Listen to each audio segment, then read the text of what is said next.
ज़हनी दबाव के साथ कोई काम मत शुरू करें। देखें, ज़हनी दबाव क्या होता है कि आप अपनी ऑफिस टाइमिंग के अंदर ऑफिस में ही मौजूद हैं, लेकिन अचानक से आपके व्हाट्सएप के ऊपर कोई डोमेस्टिक इशू छिड़ गया, यानी आपके घर से कोई ऐसा मैसेज आ गया या आपका कोई किसी के साथ मसला चल रहा था, उस दोस्त की तरफ से कोई ऐसी बात आ गई। अब आपका दिमाग उलझ गया है, बार बार वही ख्याल आए जा रहा है। इसी दौरान आपने अपनी एक पावर पॉइंट की प्रेजेंटेशन तैयार करनी थी, कोई बिजनेस प्रपोजल तैयार करना था, कंपनी की मीटिंग के लिए आपने कोई चीज़ तैयार करनी थी। तो अब आप वो कर भी रहे हैं, लेकिन आपके दिमाग में बार बार वही चीज रिकॉल हो रही है जो इंसिडेंट आपके साथ चल रहा है। तो अब आप जहनी तौर पे दबाव का शिकार हैं, आप परेशान हो चुके हैं।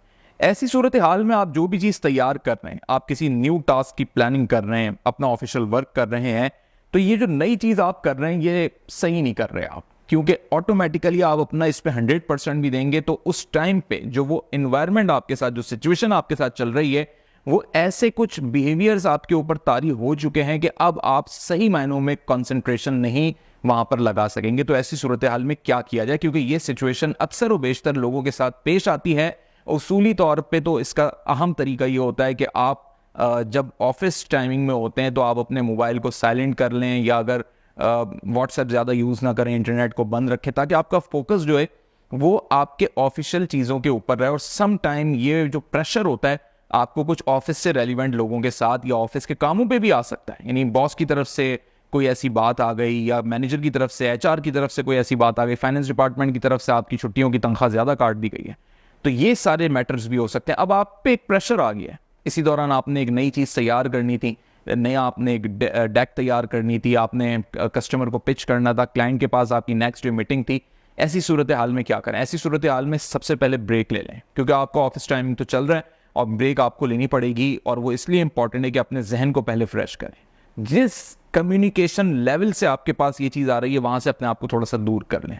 व्हाट्सएप से आई है, ईमेल से आई है, तो फिलहाल 1-2 घंटे तक उससे मत टच करें, उस मैटर में अभी नहीं पड़े। अगर आपके पास ज़्यादा टाइम नहीं है किसी भी प्रेजेंटेशन या प्रपोजल को बनाने में, अगर टाइम है तो फिर तो आप उसको नेक्स्ट डे पे डालते हैं, क्योंकि अगले दिन जब आप सो के वापस आएंगे ऑफिस तो आपका दिमाग किसी हद तक बेहतर काम कर रहा होगा।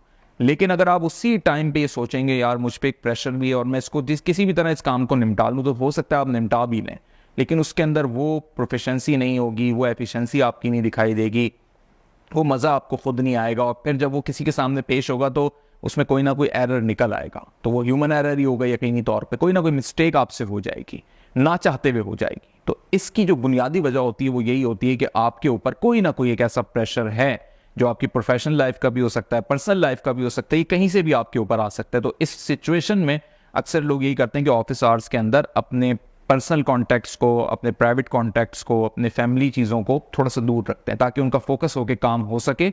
और सबसे अच्छा इसका फ़ायदा ये होता है कि आप अगर कोई प्रोफेशनल लेवल का भी कोई ऐसा मैटर आ जाता है, क्योंकि आप एक प्रोफेशनल इन्वायरमेंट में ही उस टाइम पे मौजूद हैं, तो आप उसे बासानी डील करने के काबिल हो जाते हैं। लेकिन अगर आपने 2-4 चीज़ों को अपने जहन पे सवार कर लिया है, यानी प्रोफेशनल चीज़ों को भी सवार कर लिया है, कोई आपका पर्सनल मसला किसी के साथ चल रहा है, कोई दुश्मनी चल रही है, कोई आपको बुरा भला कह रहा है, कहीं पैसे फंसे हुए हैं, कोई रिश्तेदार आपके खिलाफ कोई बात कर रहा है, घर का कोई डोमेस्टिक इशू है। अक्सर मर्दों के साथ जो है, जो कॉरपोरेट सेक्टर में काम करने वाले लोग हैं, वाइफ के साथ कोई अनबन हुई भी है, तो वो बाकायदा फील हो रहा होता है, उनके स्टाफ के लोग उनसे पूछ लेते हैं कि क्या बात है, आज भाभी ने या डांट के भेजा है तुम्हें।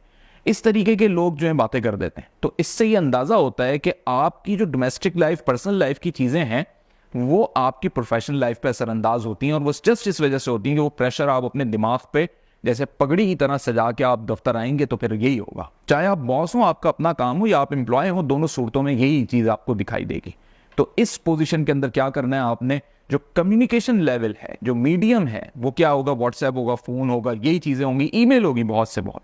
तो इनसे थोड़ी सी किनारा कशी कर लें। अगर आपको अपने टास्क को परफॉर्म करने में टाइम शॉर्ट है, डेडलाइन का वक्त कम है, कल देना है या आज की तारीख में देना, या अर्जेंट कोई टास्क है, तो थोड़ा सा एक शॉर्ट ब्रेक ले लें। उस ब्रेक में जाएं, आपके ऑफिस में कोई कैफेटेरिया होगा, वहां पर जाएं, तसल्ली से चाय पिएं, कॉफ़ी पिएं, माइंड रिलैक्स करें, थोड़ा सा कुछ पॉजिटिव सोचें, किसी से कुछ और बात कर लें, माइंड को उस जगह से हटाएं, उस मसले से माइंड को एक दफ़ा हटा लें, तो आपका माइंड इतना कैपेबल ज़रूर हो जाएगा कि आप अर्जेंट बेसिस पे भी अपनी पावर पॉइंट की प्रेजेंटेशन हो, प्रपोजल राइटिंग हो, या जो भी ऑफिशियल टास्क है उसे परफॉर्म कर लेंगे। लेकिन अगर उसी बर्डनाइज्ड सिचुएशन के अंदर, उसी प्रेशर के अंदर आप वही काम करेंगे, तो भाई एरर आएंगे आपके काम में, और फिर आपकी प्रोफेशनल इमेज जो है ना वो इससे मुतासर होगी। तो करियर के अंदर ये चीज़ बड़ी इंपॉर्टेंट होती है।